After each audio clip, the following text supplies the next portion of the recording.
Hi guys, thanks for tuning in to the Scan Tool Network. In this video we're going to be looking closer and doing a direct comparison between the XTOOL D7 and the ICARSOFT CR MAX.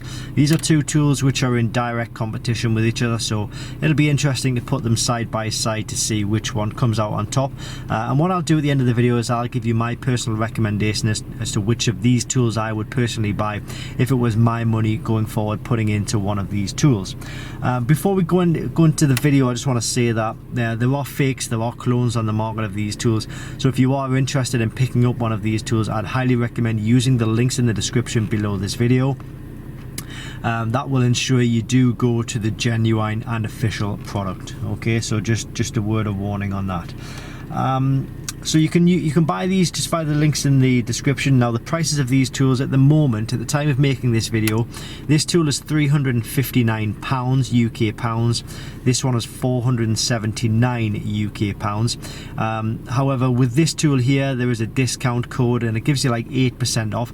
So I think it's going to take you down to about £455, so I'll put that discount code in the description below this video. So that's going to be like 455, that's going to be 359. So still this one is going to be cheaper. So far this is in the lead with the cheaper tool. Who are these tools aimed at? Well, they're both aimed at sort of a wide variety of people, really. Anybody who's like a home DIYer or who has their own vehicle, maybe a fleet of vehicles, like their friends or family's vehicles they want to look after, or maybe somebody who has like a small garage, workshop, a mobile mechanic who just doesn't know what vehicle they're going to be dealing with on a day-to-day basis, and they want to make sure they've always got a tool which is handy and suitable that is going to connect to those vehicles. So both of these tools are aimed at those, or even an individual who has one car but they want to, they want to make sure that the tool covers the next car as well. These will be suitable. So they're both physically, they're like a hard cased unit, and I'll show you them side by side. So like this one is probably a bit thicker. This is quite thin actually compared to this one, it is, but it does give it a bit more width if you add the corner stoppers on as well, which they all do have. It's the reason they have them like this is so that if they are dropped on the like a workshop floor, this will take the brunt and it won't damage anything. I've dropped a few of these tools in my history before, my past, and they've been absolutely fine. So long as nothing sharp lands on the screen, they will be okay. But they are designed to be, battered around a bit, and they will be handed from person to person. They will be dropped, but they will work fine still. When it comes to manufacturer coverage, what we can do is first of all, this tool is hooked up to this vehicle that we're in right now. This tool is just running off the internal battery. They both have internal batteries, incidentally, but this tool is connected to the vehicle. I can only connect one tool to a vehicle at a time. So we'll go to diagnosis, and we'll go to diagnosis on this one as well. So it sections it up in different regions. So let's say, for example, we go to USA on the ICARSOFT and we go to America on the XTOOL. This is going to give you an idea of what manufacturers they cover. So you can see on the surface it looks like this tool doesn't cover as many as this tool, but what we've got to remember is that some of these, this is sort of like sectioned out into smaller manufacturers, whereas some of these vehicles can all be bundled up into like GM or Chrysler, for example. So those are the American models. Ultimately though, they will both cover everything that's on this screen here. When it comes to EU, which is Europe, press Europe, press Europe. These are the manufacturers that it will cover. So we'll just scroll down for this one, and those are the manufacturers. For this one, you can see we've got Ferrari, we've also got Aston Martin in the list here as well. So it covers all of the main European manufacturers, but this one has the additional ability to cover Ferrari or Aston Martin for anyone who's lucky enough to own one of those. And when it comes to Asian, again, I'll show you this screen first. We'll just scroll down, and then for this one, there we go. So you can get an idea of which manufacturers it will cover. This tool incidentally also covers Chinese and some Australian models as well. Okay, but you see, for example, this is put those in the Asian market, because this has got Holden, which is right there as well. So this will do the Australians as well. So those are the manufacturers that it will cover. What about the systems that it will cover when it's connected up to a vehicle? Well, they both will cover all systems within the vehicle. So if we click onto diagnostics, I'm just trying to show you both at the same time. With this tool being connected to the vehicle, this one we're just going to simply go off. Well, we're going to go as far as we can, but if we go manual selection, select our vehicle, system selection. So what it's doing is giving us like the systems that it will connect to.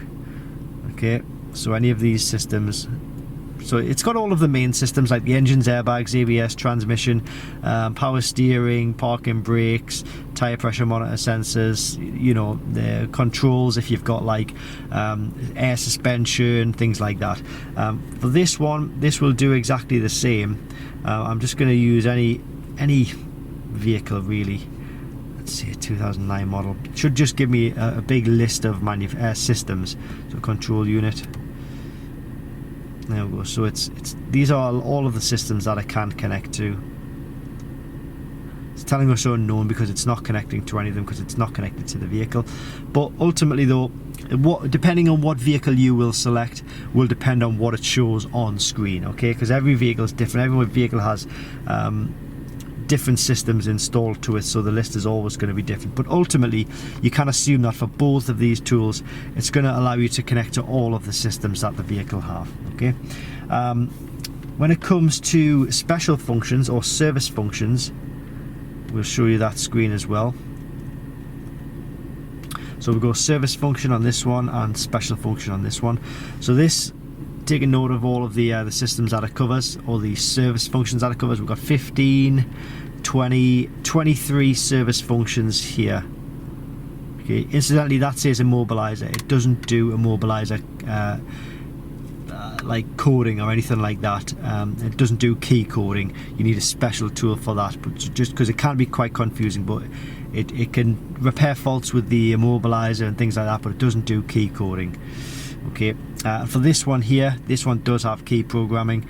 It also does like a bit of mileage correction as well on certain vehicles, but don't buy the tool purely for that.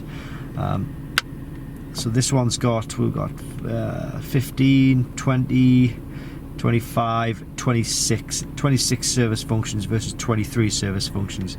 But again, it all really depends on how many of these you're actually going to use. Are you ever going to use EEPROM?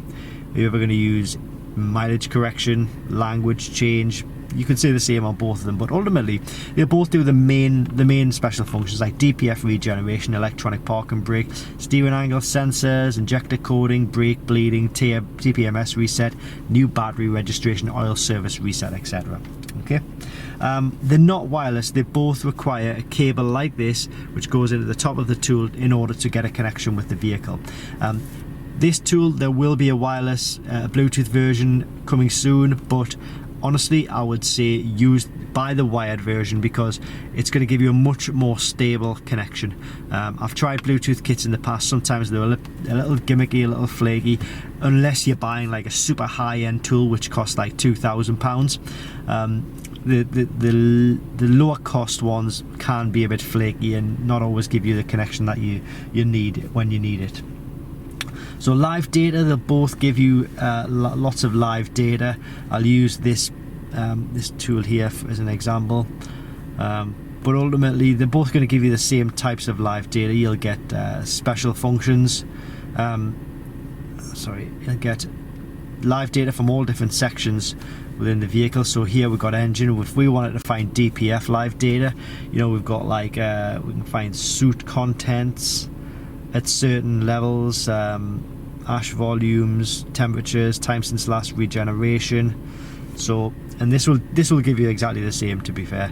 It'll give you like ABS live data on your sensors if you really need it as well. So when it comes to update and cost,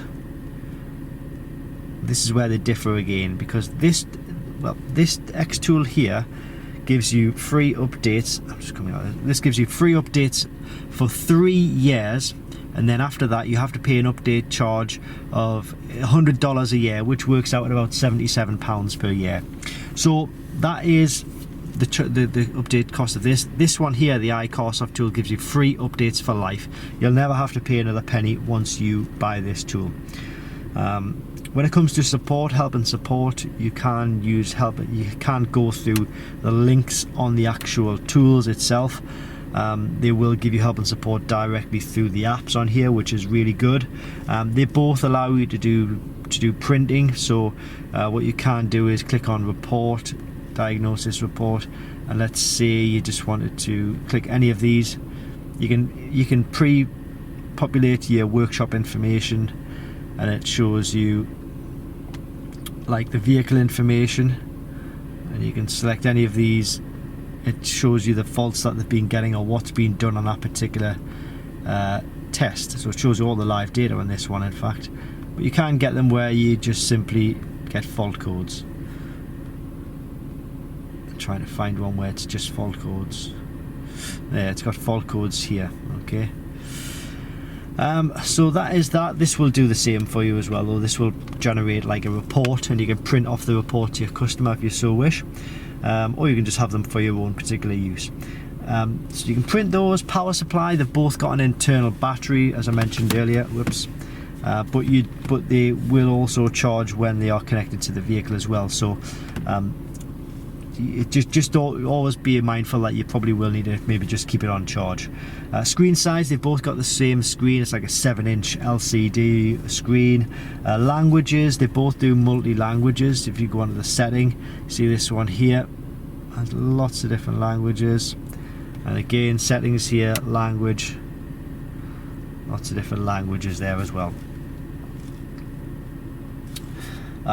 Bi-directional, it also does bi-directional testing and not coding, like bi-directional component testing, and also what's the other, actuation testing. So say for example, both of these tools will do this. We go to Porsche, you want to test like a specific motor or a specific part of the vehicle to make sure it's working properly. So let's see if we go to something very simple like passenger's door, and we go to actuation test,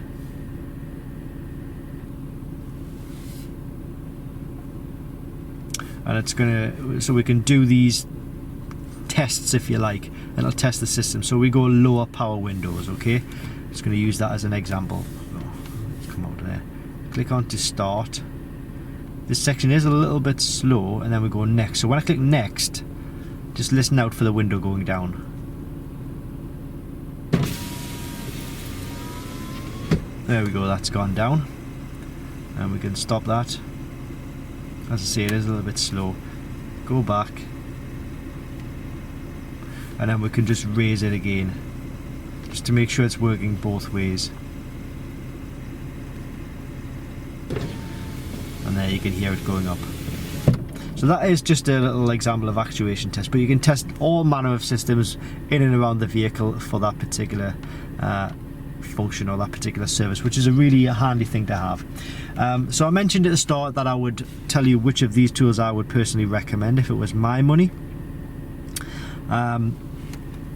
simply because of A, the start price, B, free updates for life, C, the fact that there isn't a great deal of difference between these two.